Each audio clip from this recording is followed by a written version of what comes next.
To your YouTube channel. कैसे हो आप सब? आप सबका वेलकम है शर्मा ट्यूशन क्लासेस के यूट्यूब चैनल पर। आज की वीडियो शुरू करने से पहले हम देखेंगे टुडेज थॉट, जो कि है always flow like a river. Sharma tuition classes dean class 8th NCERT topic crop production and management.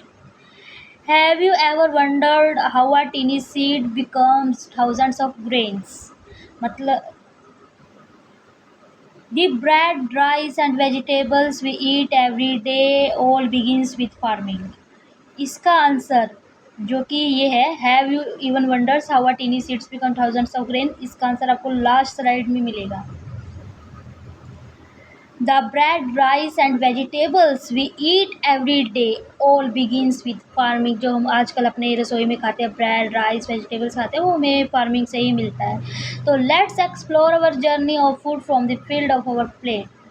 तो सबसे पहले हम जानेंगे कि what is a crop. Crop क्या होती है? When plants of this same kinds are grown and cultivated on a large scale in a field they are called a crop. जब एक ही तरह के प्लांट्स को ग्रो किया जाता है एक फील्ड में और उसे काटा जाता है, उसे हम क्रॉप कहते हैं। Example wheat, rice.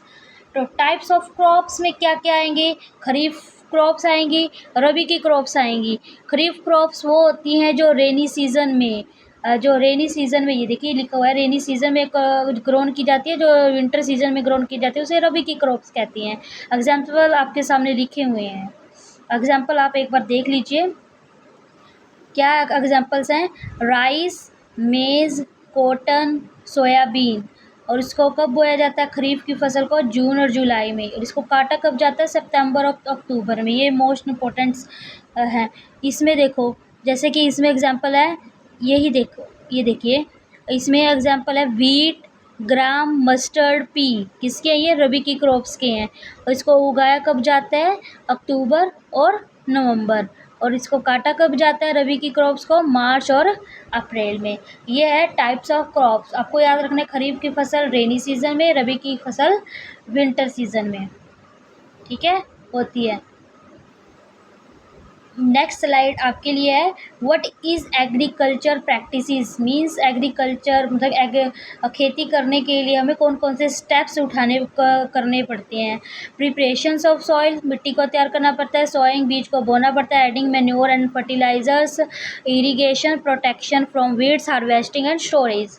First of all हम देखेंगे प्रिपरेशंस ऑफ सॉइल। इसको ध्यान से देख लीजिए, ये इमेज मैं आप सबके लिए लेके आई हूँ कि मिट्टी को कैसे तैयार किया जाता है, आपने देखा भी होगा। अब इसके बारे में पढ़ेंगे। बिफोर सोइंग सीड्स, बीज को बोने से पहले मिट्टी को अच्छी तरह से तैयार किया जाता है, ठीक है। और मिट्टी को अच्छे तरीके से तैयार क्यों करती है? लूजन दी सॉइल को लूज़ करने के लिए। क्यों? क्योंकि अलो रूट्स ऑफ ग्रो डीपर, क्योंकि जो रूट्स है वो और गहरी चली जाएँ और अच्छी फसल हो। इम्प्रूव एयर सर्कुलेशन को ठीक करने के लिए किया जाता है।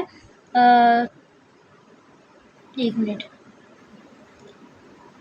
एयर सर्कुलेशन अच्छा हो तो help water each roots easily, और जो वाटर है वो हर एक रूट तक पहुंच सके। टूल्स का फ्लो हो और कल्टीवेटर्स का यूज़ हम करते हैं मिट्टी को प्रिपेयर करने के लिए, ठीक है। फिर आगे आता है हमारा पॉइंट सोइंग, मतलब कि बीज को कैसे बोया जाता है। इस इमेज को आप ध्यान से देखिए कि किस तरह से ये बीज यहाँ पे बोया जा रहा है और यहाँ पे छोटा सा पौधा निकला है। तो ये सोइंग को आगे हम देखेंगे। The process of placing seeds in a soil is called sowing. जब हम मिट्टी में बीज को रखते हैं उसको सोइंग बोलते हैं। गुड सीड शुड बी, अच्छे बीज कैसे होते हैं? Healthy, disease free, high quality. Seed drills क्या होती है? Machine use for sowing seeds uniform, जो इस मशीन का यूज़ किया जाता है। और इसका सीड ड्रिल का यूज़ हम क्यों करते हैं? उसके क्या एडवांटेज है? ये टाइम सेव करती है, places seed at equal distance और प्रिवेंट सीड वेस्टेज। इससे जो सीड्स है वो वेस्ट नहीं होते, टाइम सेव होता है, और वो इक्वल डिस्टेंस पे जो सीड्स हैं वे रखे जाते हैं।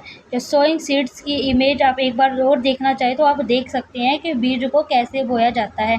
एक तो हम हैंड पिलिंग के द्वारा कर सकते हैं, हाथ के साथ हम रख सकते हैं जैसे कि इन्होंने रखा। एक मशीन का भी, सीड ड्रिल्स का भी हम यूज़ करते हैं,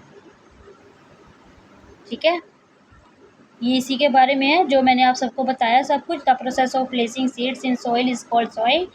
good seeds should be healthy, disease free, high quality. Seed drill, a machine used for sowing seeds. Uniform advantage: save time, place seeds at equal distance, prevent seed wastage. आगे हमारा point है adding manure and fertilisers. आप इसको ध्यान से देखिए, जो ये है ये मैन्योर है और ये फर्टिलाइज़र का ये यूज़ किया जा रहा है, ठीक है।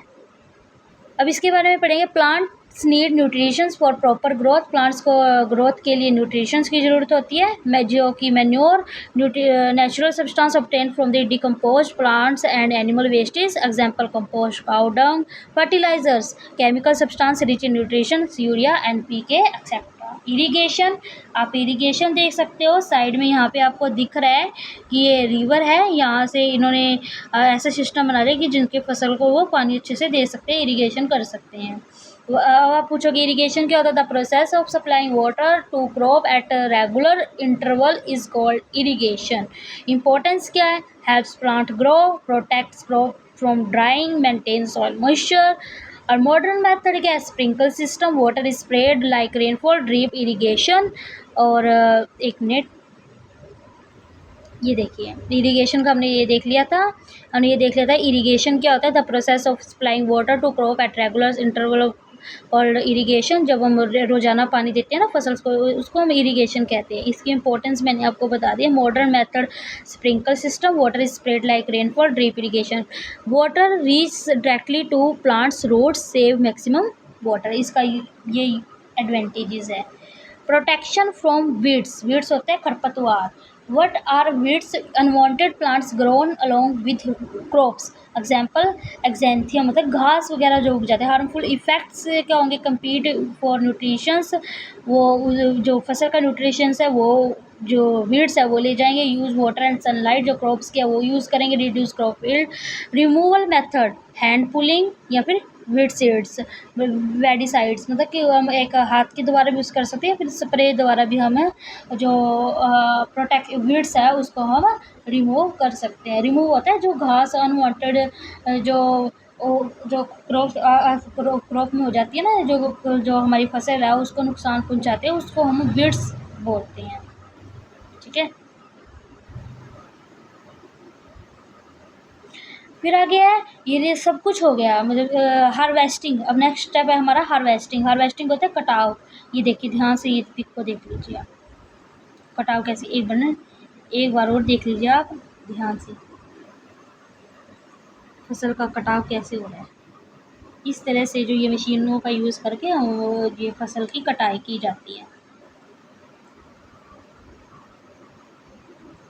ठीक है। आगे इसके बारे में पढ़ेंगे।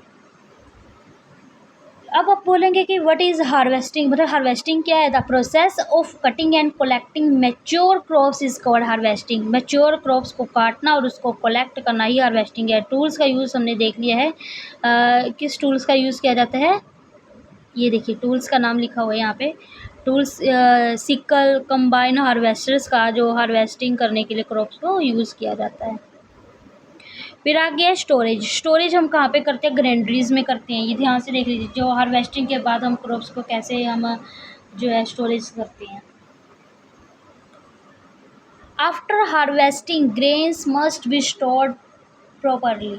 हार्वेस्टिंग के बाद उसको स्टोर किया जाता है। क्यों? प्रोटेक्ट्स फ्रॉम इंसेक्ट्स, इंसेक्ट से बचाया जा सके, प्रिवेंट स्पॉइलेज, खराब ना हो, reduce food loss. Storage place कौन कौन से होंगे? सिलोज और ग्रेनरीज, ठीक है, ये देख लीजिए। अब आपके लिए आ गई है क्विक रिवीजन। आप इसको देख लीजिए, क्विक रिवीजन करेंगे। क्रॉप क्या होती है? Same type of plants grown on a large scale. Kharif crop कौन सी होंगी? Rainy season crops. Rabi crops कौन सी होंगी?